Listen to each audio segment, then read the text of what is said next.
There's one more special type of factoring that we need to take a look at, and that's called factor by grouping.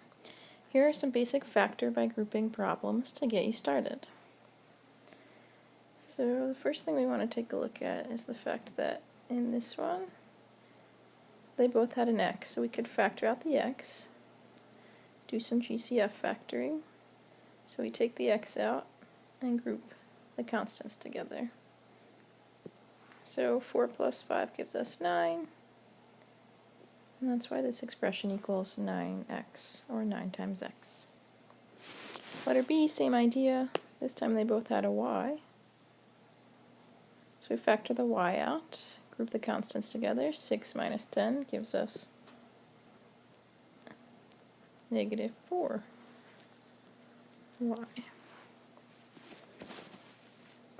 And letter C, this time they have an entire binomial in common. They both have x plus 1. So we're going to factor the x plus 1 out and group the 3 plus 5 together so that we can see we would have 8 times x plus 1.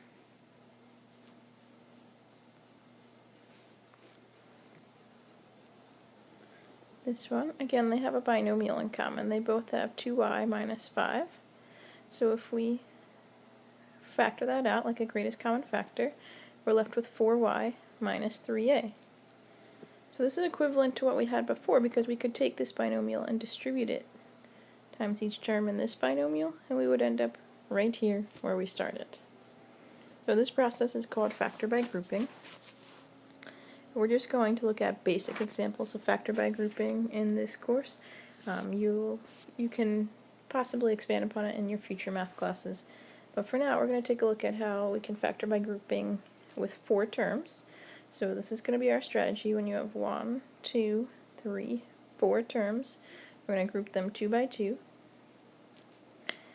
I want to keep the minus sign with a 16, so I'm going to change this to plus negative 16. So I'm thinking of this as x cubed minus 3x squared plus negative 16x plus 48. Once we have them grouped into 2 sets of binomials, we look for the greatest common factor within those binomials. So the greatest common factor for the first binomial is the x squared that they have. This one has an x squared, and x cubed is divisible by x squared. So we're going to factor an x squared out of this first binomial. X squared times x will give us the x cubed, and x squared times 3 will give us the 3x squared. For the second binomial, negative 16x and 48 are both divisible by negative 16, so that's what I'm going to factor out there. And I'll be left with x minus 3. And so this is our goal. Our goal is to end up with something in common from the 2 terms. So we've got this first term and this second term, and they both have an x minus 3. So now I'm going to factor that out, so that I'll have x minus 3 times, well, when I divide the x minus 3 out of here, I'll be left with x squared. And when I take the x minus 3 out of here, I'll be left with a negative 16. So now we see if we can factor any further. This is difference of squares, so I'm going to apply the difference of squares pattern to factor that, and do x plus 4 times x minus 4. And now I'm completely factored. Let's take a look at number 10. Same idea. I'm going to group the terms into pairs. So 27t cubed plus 45t squared plus negative 3t minus 5. And again, I want to keep that minus sign with the 3, so I change it to plus a negative. Okay, so for this first binomial, I notice 27 and 45, both divisible by 9, and then I can take a t squared out as well. So I'll have 9t squared times 3t plus 5. for the second binomial, I'm going to factor out a negative 1. So I can make them both positive 3t plus 5, and I'll have the same binomial here as here. So that now my greatest common factor for this term and this term is that binomial 3t plus 5. So I'll factor the 3t plus 5 out, and I'll be left with here the 9t squared, here the negative 1. So we just factored by grouping. Now we have to see if we can factor any further. This is difference of two perfect squares, so again I'll apply that pattern to finish factoring. So I've got 3t plus 5 times 3t plus 1 times 3t minus 1. And that's the complete factorization.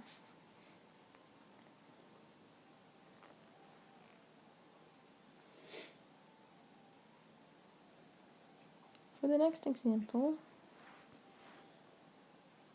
same process. So we're going to group them, and I'm going to rewrite it down here so I have a little more space.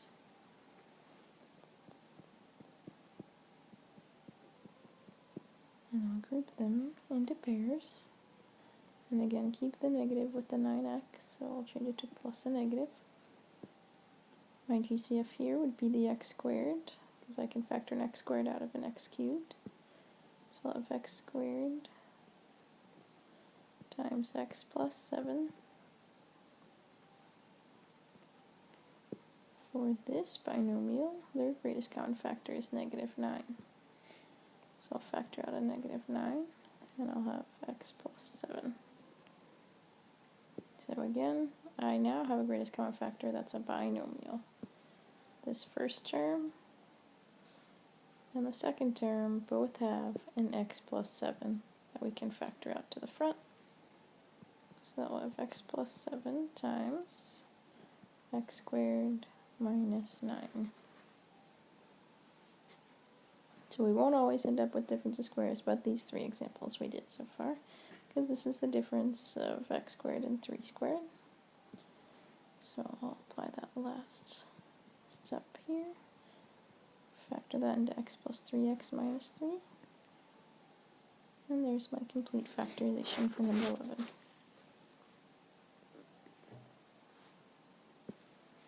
And 12, it's all letters, but it's the same process. So I'll group the first two and the second two.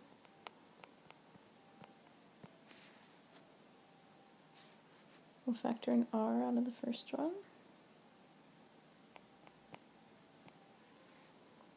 An s out of the second one. And so now they both have an a plus b, so that's our new greatest common factor from this term and this term. I'm going to pool and divide the a plus b to the front, so I'll have a plus b times r plus s. They're all linear factors without any more common factors, so we know that's completely factored.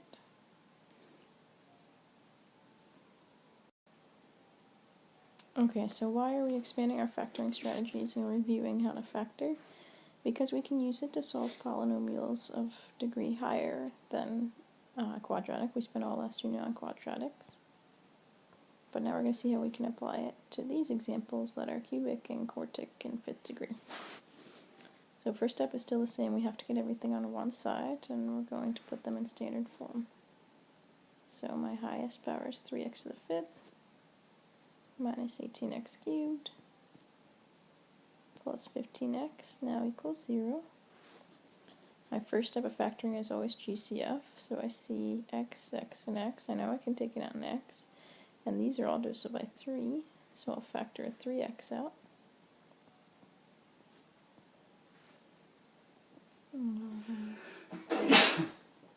X to the fourth minus 6x squared plus 5. That's a trinomial. I have 3 terms in there, so I'm going to use reverse FOIL to factor that.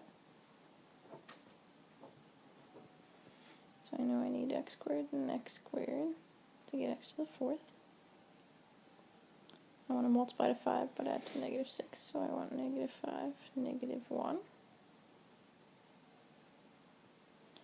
Okay, well x squared minus 5 isn't difference of squares because 5 is not a perfect square, but x squared minus 1 is.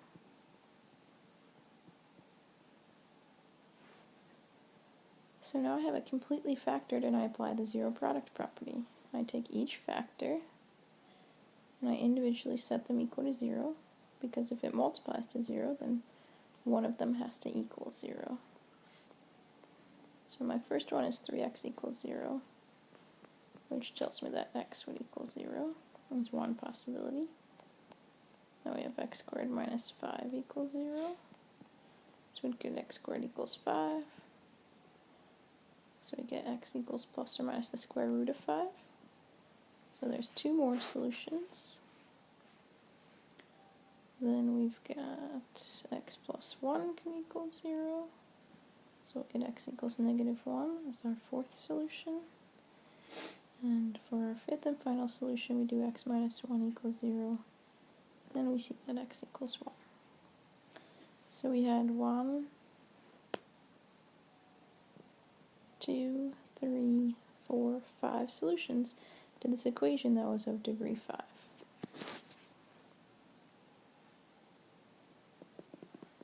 Okay, 14, same idea. Let's get everything on one side.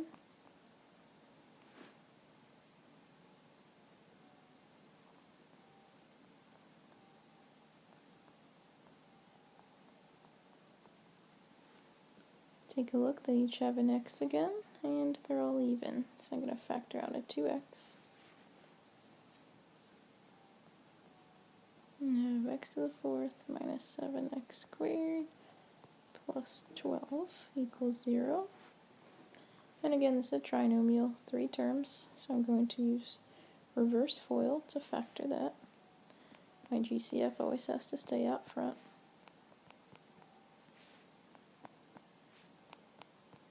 I'm going to multiply to 12, but add to negative 7, so I want negative 4 and negative 3, and I knew I needed x squared times x squared to get x to the 4th, but add to x squared in the middle. So x squared minus 4 is difference of squares. I'm going to factor that into x plus 2x minus 2. X squared minus 3 is not, since 3 is not a perfect square. So now it's time for the zero product property, so I'm going to set each factor equal to 0.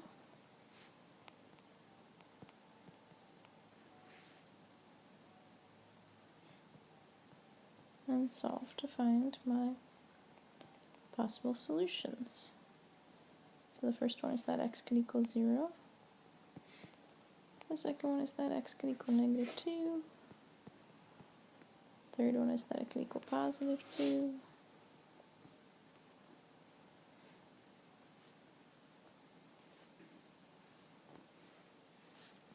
And then the fourth and fifth are that it could be positive square root of 3 or negative square root of 3. Got one more example.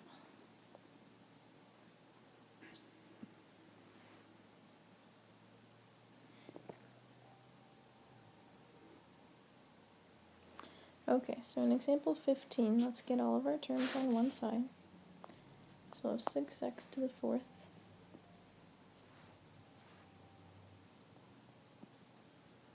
minus 27x cubed plus 15x squared equals 0. 6, negative 27, 15 are all divisible by 3, and all 3 terms have at least an x squared. So 3x squared is my greatest common factor I need to pull out. I'd be left with 2x squared minus 9x plus 5 equals 0. And so I start to think about factoring with this. My product is 10x squared, but I need to add to negative 9x. Well, the only ways to multiply to 10 are 10 and 1, or 2 and 5, or negative 10 and negative 1, and negative 2 and negative 5, none of which will add to negative 9. So I can not factor any further. I apply zero product property, and I set each factor equal to 0. I'm going to have to bring back the quadratic formula. So all of those quadratic strategies we learned, we need to have mastered because they're now going to become a step in a larger solution process in this chapter. So the monomial 3x squared equals 0. We can solve that with square roots. We divide out the 3, and then we take the square root of both sides. Because it's 0, it can't be positive and negative, it's just 0. But now for the second term, the trinomial equal to 0, I have to do quadratic formula. So x will equal the opposite of b, plus or minus the square root of b squared minus 4 times a times the c value all over 2a. So we've got 9 plus or minus the square root of 81 minus, well, 4 times 2 is 8, times 5 is 40. 2 times 2 is 4. So we'll get x equals 9 plus or minus the square root of 41 over 4. 41 is prime. It's not a perfect square, so we can just leave it like that. We've got two solutions here, 9 plus the square root of 41 divided by 4, or 9 minus the square root of 41 divided by 4, and then our other solution was 0, technically plus or minus 0, but because we can't be positive or negative with 0, it's just 0. So what we can see is we need everything from the last unit. We're just going to apply it within a larger solution process in this section.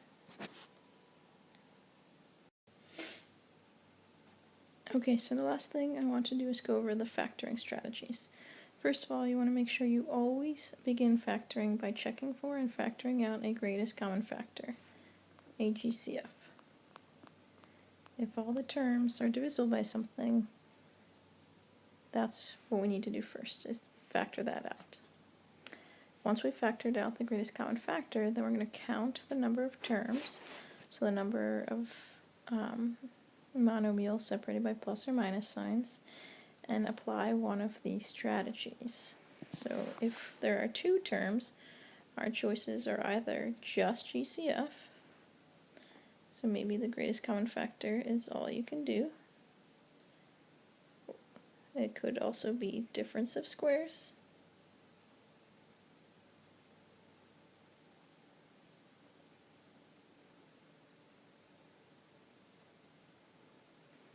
Or the sum or difference of cubes.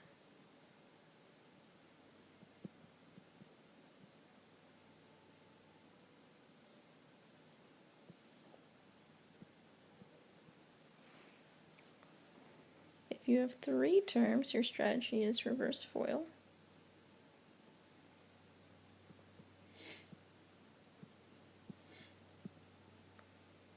And if you have four terms, your strategy is going to be factor by grouping.